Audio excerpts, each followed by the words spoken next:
When I first got hands-on with the Sigma BF back in Yokohama at CP Plus, I said this. I think you could be mistaken for thinking this is a camera released as an Apple Pro product. It's got the aluminium unibody, no expandable storage, limited port options, 2 different colorways, and a drastically pared back interface and a strikingly minimalist aesthetic.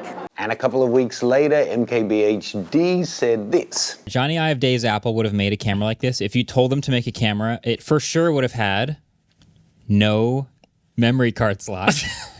And having a bit more time with the camera, I really think the analogy stands up. Specifically, it makes me think about the Apple range of MacBook Pro laptops. So the question then becomes, is this a early Johnny Ive production, one of the later in his career releases when arguably I would say form had overtaken function and the products were declining, or is it post Johnny Ive?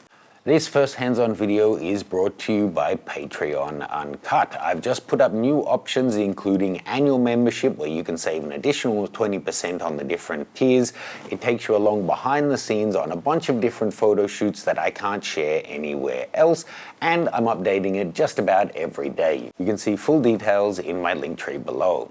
Now, to be clear, I'm not confused into thinking this is actually an Apple product. I just think it's a useful lens to consider this because there's kind of no denying that the bold new design and the really minimalist interface are 2 of the key selling points of this camera.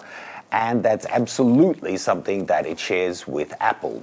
But what's going to determine whether this becomes a classic or something that ends up on the eBay secondary market quickly is how it is actually to live with.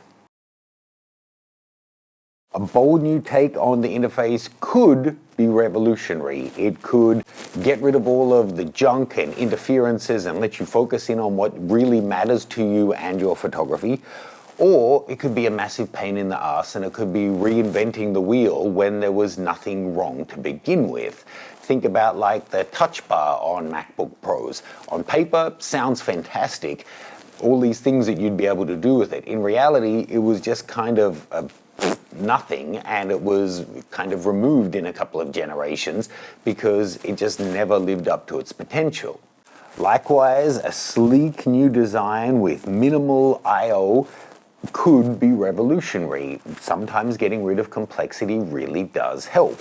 But it could also be a misstep. It could be a home run or it could be a strikeout. Again, think of like the last generation of Intel processor MacBook Pros, where they stripped out all of the ports, got rid of MagSafe, made them super thin, and then they were just overheating, thermal throttling, and you couldn't get the performance that the chips actually were capable of delivering. Johnny Ive left the company, then they put back MagSafe, put back HDMI and SD card, made it significantly thicker, gave it much better active cooling, and hey presto, they're a really usable product again. So what is this?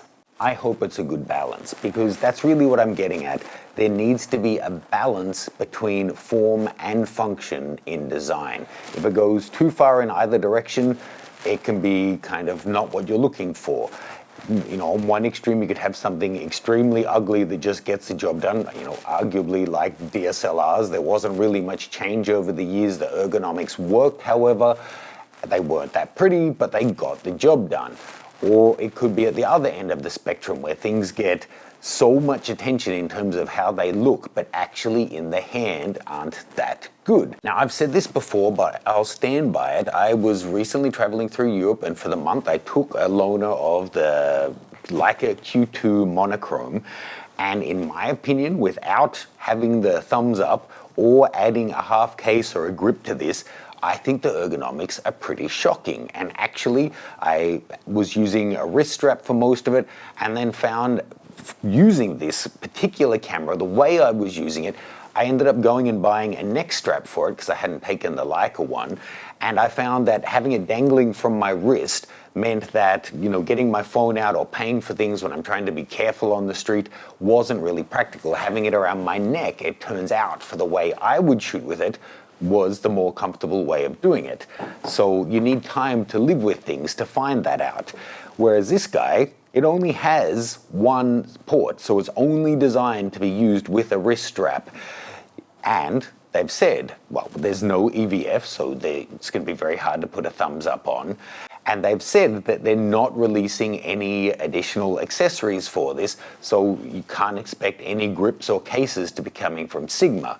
Now, of course, in time, third-party options will hit the market, and just like the Q2M, I need to actually live with this guy and see what are its quirks, what's the best way to interface with it, get used to the new menu system and button layout and everything to really get the most of it. And then I can give you my thoughts on whether this can be a daily driver. At this stage, all of us can only really base our opinions on how it looks in the interface, and so often new equals great, but the reality may not pan out to be the same. So thanks to Sigma Hong Kong for loaning me a 4-lens kit, so then I can really put this through its paces and spend weeks instead of days working on a full review. Let me know what you would like to see included. I'm going to be shooting with it all around Hong Kong, as well as taking it for a couple of weeks to Australia to shoot with, and seeing what we can do with this guy. I'll be trying to get in different accessories, trying out different carry options, and trying all of the different lenses and shooting it in the kind of way that I think this camera is likely to be used as, kind of a walk around, everyday, holiday type camera, to see if I think it belongs in that pantheon of things like the X100 that have become legends, or if it's likely to be another Sigma camera that have an innovative design. Hello Quattro, hello, what's the other little tiny one? That one. That have a very niche market but never really went anywhere.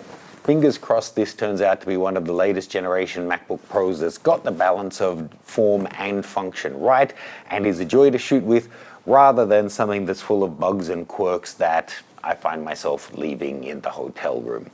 Again, let me know what you'd like to see in this one, and I will be back to you with my full thoughts as soon as I'm back from Australia.